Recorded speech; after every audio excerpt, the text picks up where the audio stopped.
ایک ملک کا بادشاہ بہت رحم دل اور نیک تھا۔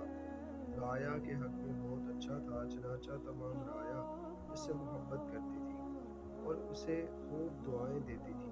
اسی ملک کے ایک دور دراز گاؤں میں ایک کسان رہتا تھا جس کی یہ خواہش تھی کہ اپنے نیک دل بادشاہ کی زیارت کی جائے اور اسے کوئی تحفہ دیا جائے۔ اس نے اپنی بیوی سے مشورہ کیا کہ میں بادشاہ کو ملنے کے لیے جانا چاہتا ہوں اور میری خواہش ہے کہ میں اسے کوئی تحفہ بھی دوں۔ تم مجھے مشورہ دو کہ میں بادشاہ کے لیے کیا تحفہ لے کر جاؤں۔ بیوی نے کچھ دیر سوچا اور کہا کہ بادشاہ کے پاس تو ہر چیز ہوگی، ہم اسے کیا تحفہ دے سکتے ہیں۔ ہاں، میرا ایک مشورہ ہے کہ ہمارے گھر کے پاس بہنے والے چشمے کا پانی بہت میٹھا اور ٹھنڈا ہے اور ایسا پانی پورے ملک میں کہیں بھی نہیں ہوگا، حتیٰ کہ بادشاہ کے پاس بھی نہیں ہوگا، تو تم اس کے لیے یہ پانی لے جاؤ۔ کسان کو یہ تجویز پسند آ گئی اور اس نے اپنے چشمے سے پانی کے 2 گھڑے بھرے اور اپنے گدھے پر لاد کر بادشاہ سے ملاقات کے لیے روانہ ہو گیا۔ کئی ہفتوں کے سفر کے بعد کسان بادشاہ کے محل تک پہنچ گیا اور اس سے ملاقات کی اجازت چاہی۔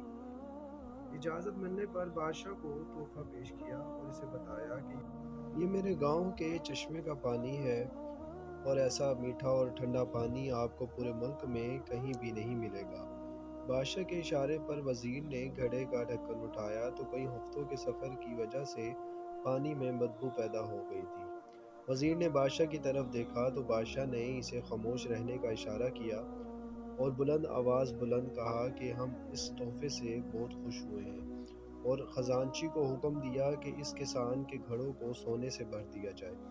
کسان بہت خوش ہوا۔ بادشاہ نے وزیر کو بلا کر چپکے سے کہا کہ پانی کو گرا دینا اور واپسی پر اس کسان کو اس رستے سے گزارنا جہاں ہمارے چشمے ہیں، تاکہ اسے معلوم ہو کہ ہمارے پاس پانی کے کتنے چشمے ہیں اور ان کا پانی کتنا ٹھنڈا اور فرحت بخش ہے۔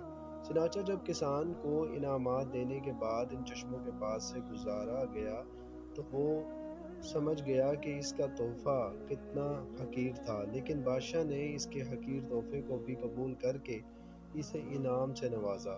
اس کے دل میں بادشاہ کے لیے محبت اور عقیدت اور بڑھ گئی۔ تو دوستو، ہماری عبادات کا بھی یہی حال ہے۔ ہم جو ٹوٹی پھوٹی عبادت کرتے ہیں تو ہم اسے بہت اچھی سمجھتے ہیں اور اپنے مالک کے حضور پیش کرتے ہیں۔ ان عبادات کی حقیقت معلوم ہونے کے باوجود وہ مالک الملک نہ صرف ان عبادات کو قبول کرتا ہے بلکہ انعام کے طور پر پیش بہا نعمتوں سے بھی نوازتا ہے، حالانکہ اسے ہماری عباداتوں کی ضرورت نہیں۔ خالق کائنات کی عبادت کے لیے اس کے لاکھوں کروڑوں فرشتے ہی کافی ہیں۔